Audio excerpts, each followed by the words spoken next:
first I need to check the technical stuff. I don't know, it's supposed to be green, so are you listening okay?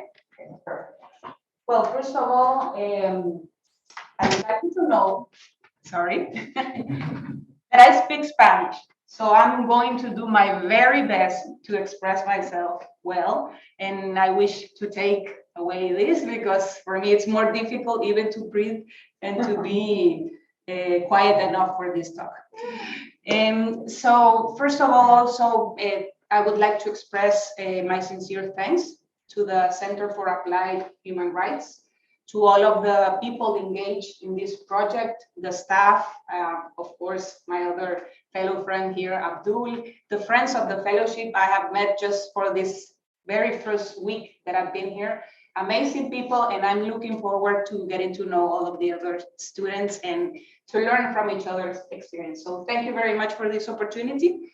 I have the task to manage my PowerPoint in 2 different settings, so please bear with me in patience because we didn't know we had to do this like this.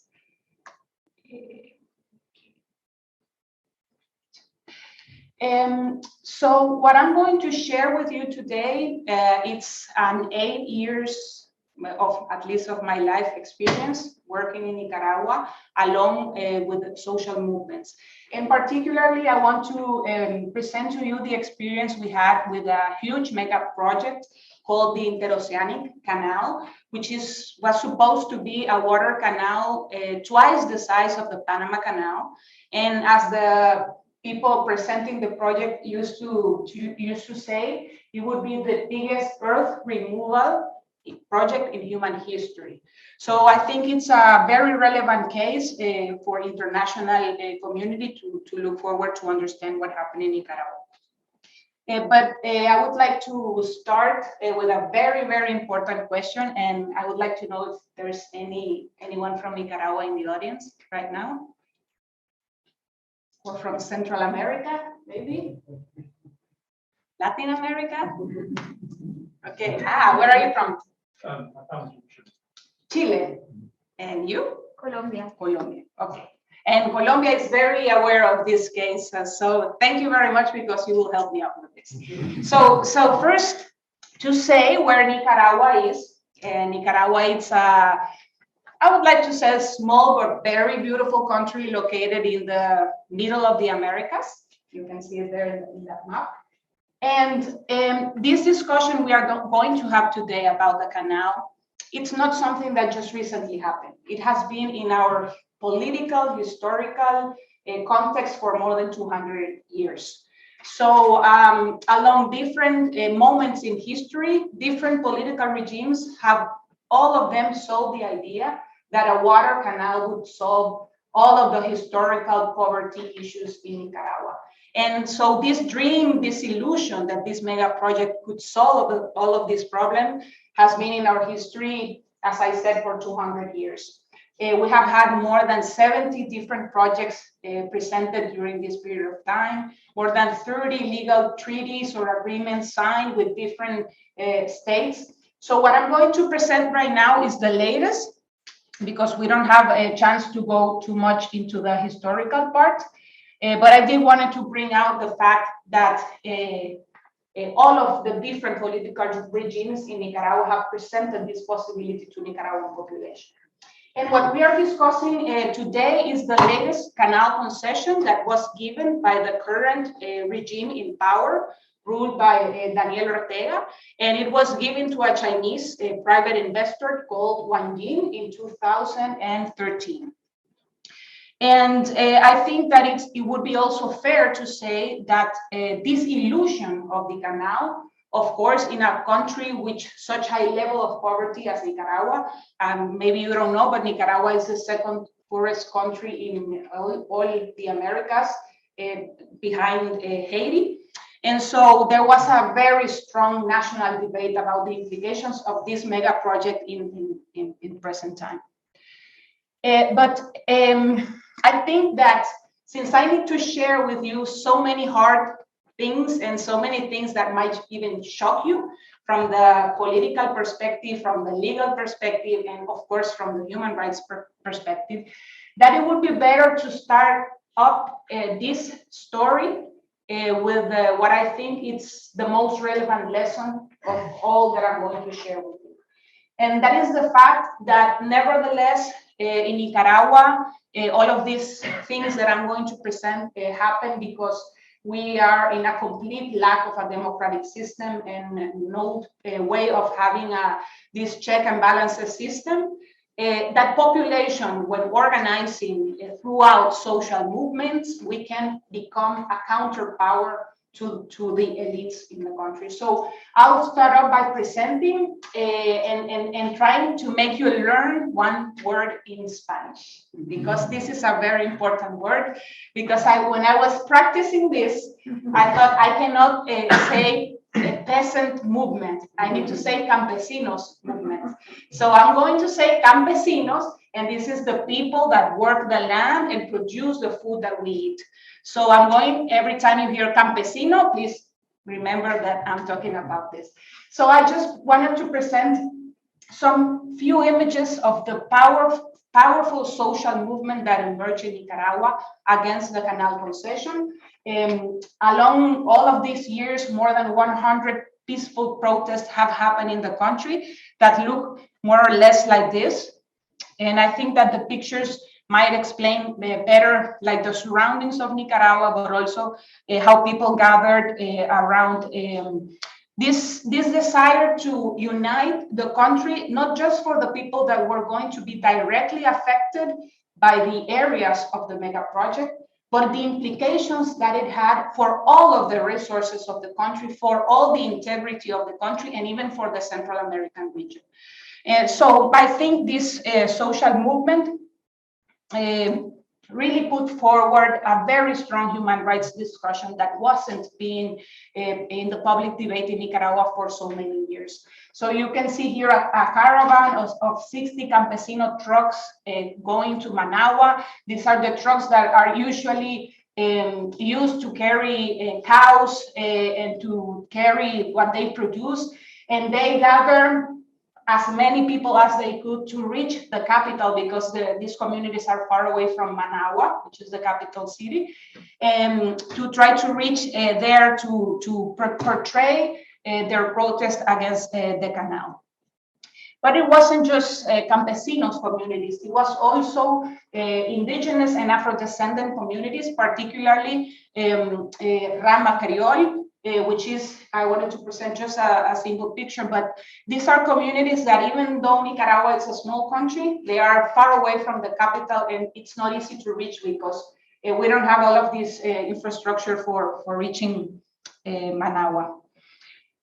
So please, when you start hearing these 10 facts about the canal concession that I'm going to present, bear in mind that there is a very powerful social movement that is reacting against it. So please don't feel too shocked with what I'm going to share. And all that I'm going to share is a result of several years of doing legal analysis to all of the contracts that are related to the canal concession and the different implications it has. So first of all, this concession that was approved in 2013 was approved by Nicaragua's parliament in less than 1 week discussion. So it was completely negotiated by the government. I'll say government, but I prefer to say regime, and you will understand why at the end I refer this way. But okay, was approved by the government, negotiated with this private investor, but then when we as citizens get to know about this, we only had 1 week between the initiative that went to the parliament and then when it was approved. Of course, all of this process didn't have any sort of feasibility studies backing it up, economical studies, environmental impact assessment. Of course, there was no free, prior, and informed consent from indigenous communities, no sort of consultation locally nor nationally. So this was just put on the table and approved and signed. And so within a week, we found out that our country has been completely sold or given, and I will say a Chinese private investor, but then I'll explain this is not a single person, of course. And so these words that you see here, Ortega, Vende Patria, means, some words I put it here because means seller of the homeland. And this is a very strong message in Nicaraguan history because throughout our history, we have been living several interventions by the US and different influences from there. So Vende Patria is like a very strong way to present the regime. So the second fact I want to tell you is that all of the legal aspects that were signed with this investor gives them rights for 116 years for our most valuable resources. And I mean, not just like, of course, biodiversity, but also very importantly, Lake Cocibolca, which is the one in this picture. Lake Cocibolca is the main water reserve for all Central America and is the second biggest ¿cómo se dice agua dulce? Sweet water of all Latin America. Sorry, this happens to me often, but I think I'll get used to English. Okay, and so as I said, none of these impacts were assessed by the parliament before approving. So they just completely approved all of these, which also affect 7 protected areas in Nicaragua, some of them internationally recognized, but also the Mesoamerican biological corridor, which is the transit of biodiversity in Central America. So the third aspect that I want to point out is that all of the environmentalist community, of course, we started pushing a lot that the project couldn't move forward if they even have an environmental impact assessment study. So the company published an assessment in 2015. It was prepared by Environmental Resource Management, which is a big international a company that is supposed to do this sort of work. And interestingly, what their own assessment said, and I wanted to read this, is exactly, it says this, and I'm going to quote: all of the economical viable routes for a Nicaraguan canal throughout the study area would have significant impact and social impacts, since these routes, they should cross internationally recognized protected areas, legally recognized indigenous lands, and Lake Nicaragua, all of which, under normal circumstances, it says the report, would be considered non-viable areas. So even their own report was saying this, and 2 days later, the government issued the environmental permit for the project. So what this implies in terms of the population directly affected by one of the mega projects, which is the water canal, it's more than 119,000 people living in those areas and communities. You can see in the green part some of the protected forests we have there. And what the contract implied is that they would be permanently displaced from their homes, but without any sort of clear mechanism of where they would be relocated, and a very shameful expropriation agreement, which implied that these people would get only 5% of the real price of their land when expropriated by Nicaraguan state. So you can imagine the level of response from communities when all of this started to be explained in a very long process in which many of us got engaged to explain what the canal concession implied for every one of them and their families. And so to keep pointing out that even their own report presented these implications, and I guess that this international company didn't want to be completely engaged in such an outrageous regime. So they put other things that I need to quote because I think they are relevant. It's not like we, the activists, saying this is wrong. It's the own company recognizing that the process of land expropriation and on voluntary relocation does not comply with international standards. The project is at risk of losing its social license to operate and may jeopardize its viability if international standards are not respected. Law 840, which is the law of the canal, is not consistent with international standards regarding compensation and limits the rights of landowners to challenge many aspects of the expropriation process. So, of course, what you need to ask now is, well, if this is so clear, what was on the hand of the government to sign something like this? So the promise of the private investor is that they would pay Nicaragua $100 million once the canal was built, and that we will own 1% of the shares of the project, which is the only percent we have at this moment.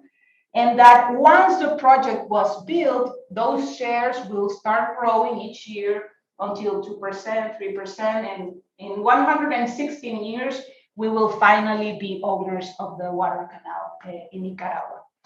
And so just to give you a sense, $100 million, which was supposed to be the direct payment, it's the amount of money that goes into the country in 2 months of remittances, which is the money that people from Nicaragua send to the country. So it's completely and absolutely irrelevant in economical terms for the country. And it's important to have in mind because everybody knows more about the water canal, but in fact, the agreement that was signed by the Nicaraguan government and ratified by law, it not only includes a water canal, it's like a big combo that includes the water canal, includes the rights to make railroads, pipelines, deep water ports, free trade zones, airports, and any other new sub-project that the investor wants to include. And in fact, they started saying, we will also build citadels, touristic centers, hydroelectrical plants, explosive steel cement factories. We will flood. This is not a Nicaraguan lake. They said that they will make this artificial lake as a water reserve for the canal. So basically, the legal agreement allows the private investor to build up new projects if he can say that they are linked to the big mega project of the canal. And of course, this has implications to anyone in Nicaragua because any land could be claimed as part of national interest for the canal.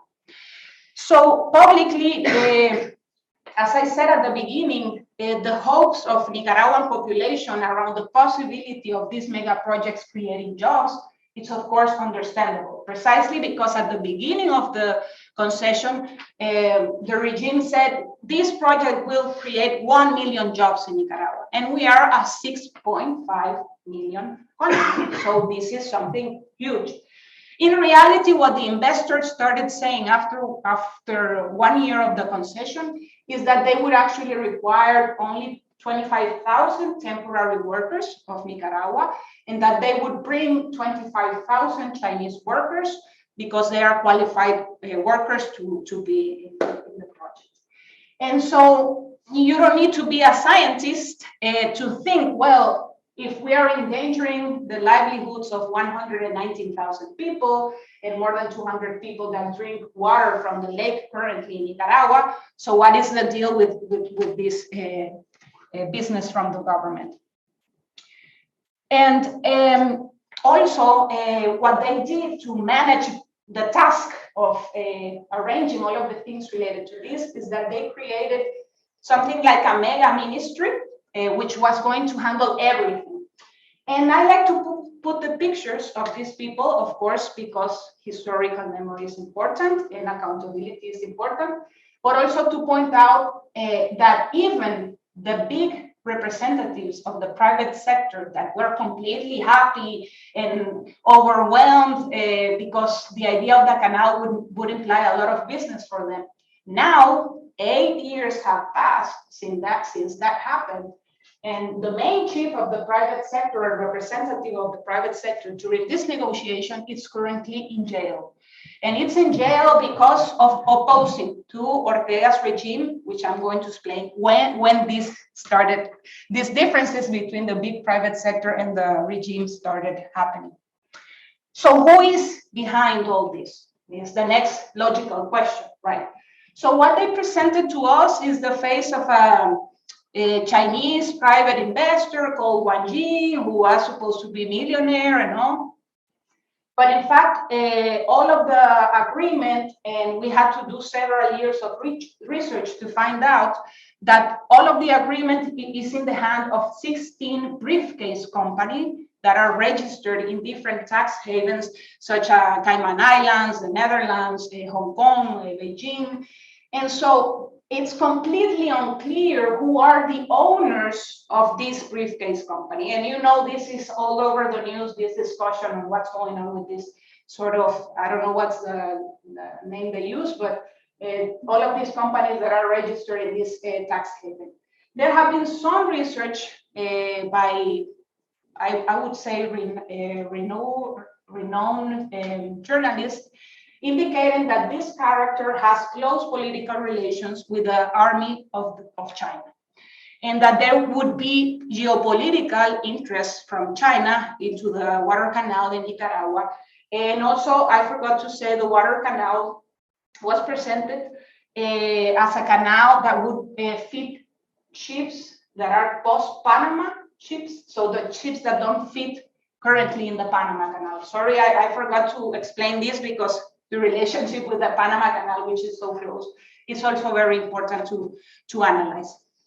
But fortunately, since 2015, the person that they presented as the investor already had started to have several problems with the management of his stocks in the Shanghai Stock Exchange market and all of that. And in 2015, we heard that he had a crash into his wealth because of the management of other companies that have interest worldwide. If I presented you here, you would surprise how many links he has with projects in Africa, Crimea, etc. So you need to make a geopolitical map of the relationships of this character. But the last thing is recently, just a few weeks ago, we heard that he was kicked out of the Shanghai Stock Exchange market because it was discovered a millionaire scam related to a different project in a different country. So it's quite clear what might happen in Nicaragua. Won't be far from that. But the problem is that, legally speaking, the regime gave these companies the right, first of all, not to implement Nicaraguan law. So we cannot go into a trial with this investor for any of the things related to this. We would need to go to an arbitrage court here in London. And of course, we have faced, I think, internally a bigger problem, which is that since this was so impossible to explain, legally speaking, what they did is that they put the canal project as a constitutional priority for the country. So they changed Nicaragua's constitution in 2014. And so all of the legal scheme, it's at the constitutional level. So basically, to change all of this, we would need to make a huge political change in Nicaragua to change against the constitution and to go all of the legal track to solve this situation.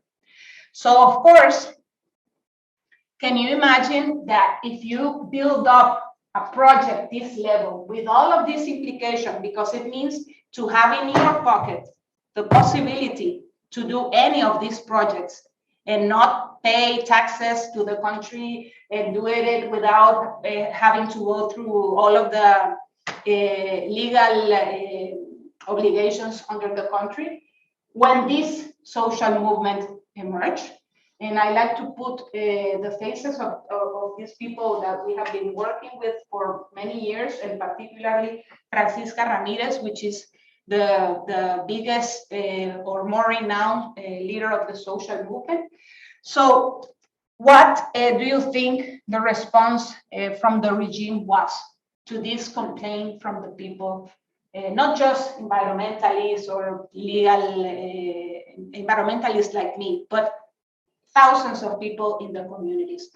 So I won't get inside of all of the details of the main legal actions. You can consult, we published a book with all of the legal actions we have done. And to be honest, we have fulfilled every legal possibility nationally. And now we are in the Inter-American Human Rights Commission to hopefully be able to reach to that court, because there's nothing that we can legally do in Nicaragua, and I won't get into that. But what I want to go back to is the effort of the campesinos population.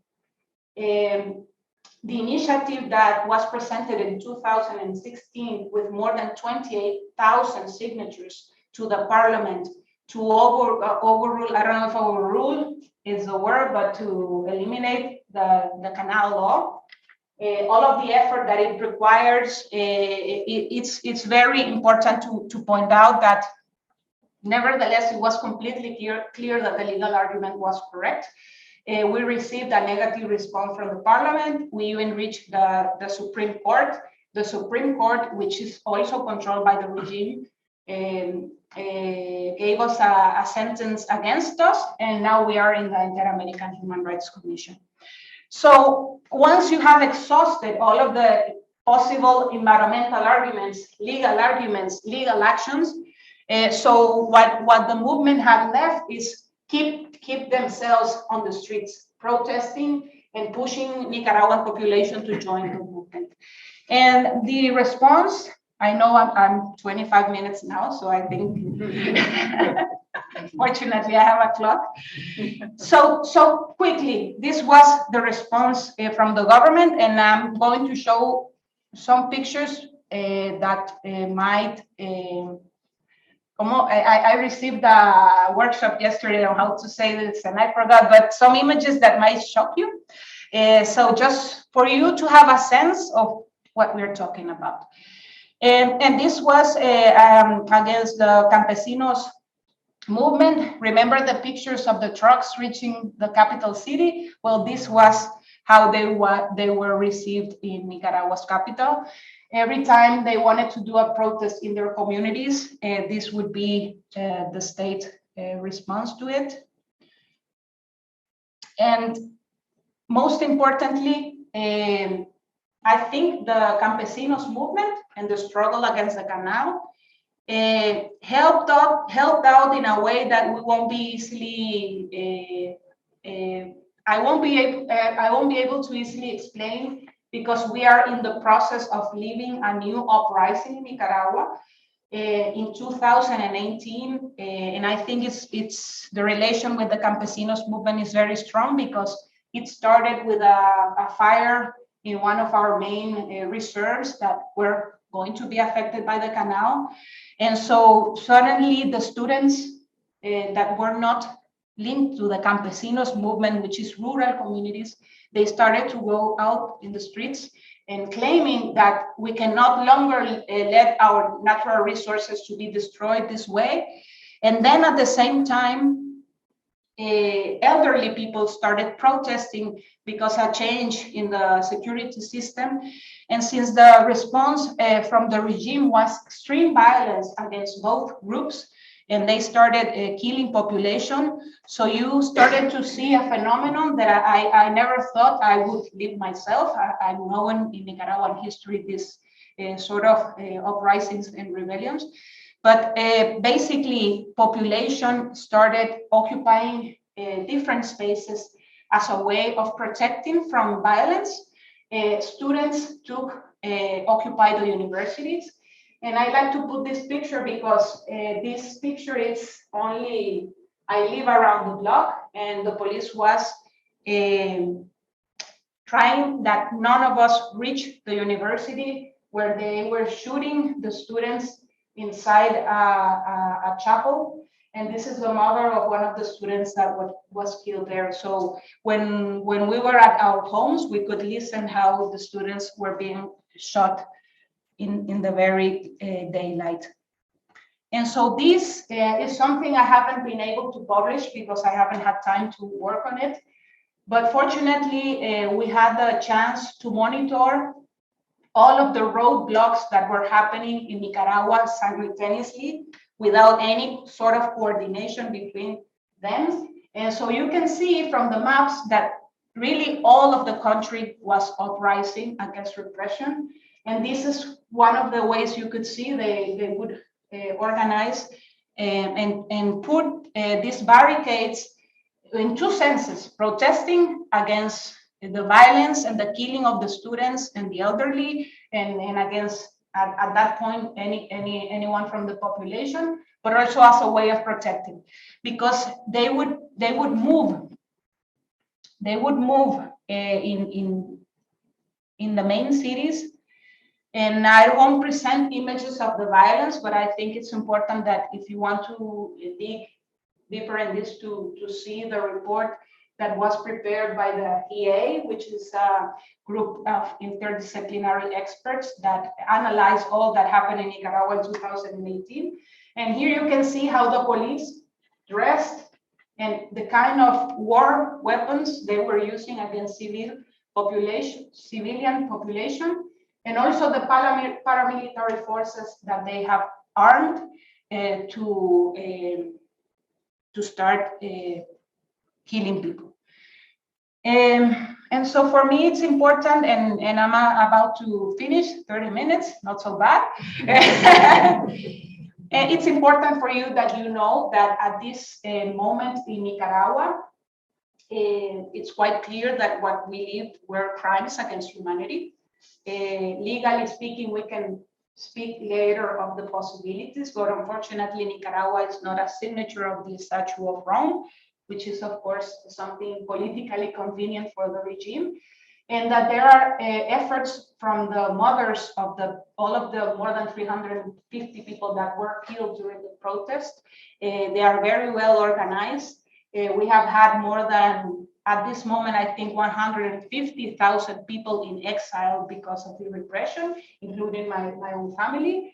And we have had more than 1,500 people that have lived illegal detention. And at this moment, we have more than 150 political prisoners, many of them who I know and have shared this struggle road with. So it's very important that we don't forget to mention that in this moment, I cannot give you much hope on the situation we are living, but the fact to remember that when population organizes to defend their rights, changes can be made.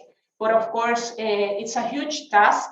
It's a huge task for Nicaraguan people, but also for international community, because we never thought we would live this level of violence for mobilizing civically without any weapons in Nicaragua. And we are used to solve our problems throughout violence. And for our first time in our history, this new generation is trying to make a change without using civil war as a way to. So it's a huge task for us, and I'm very happy to share this experience with you. And also, I know I didn't give any action points that are part of the, but we can share afterwards and see what are your thoughts on what you think the international community could also. So thank you.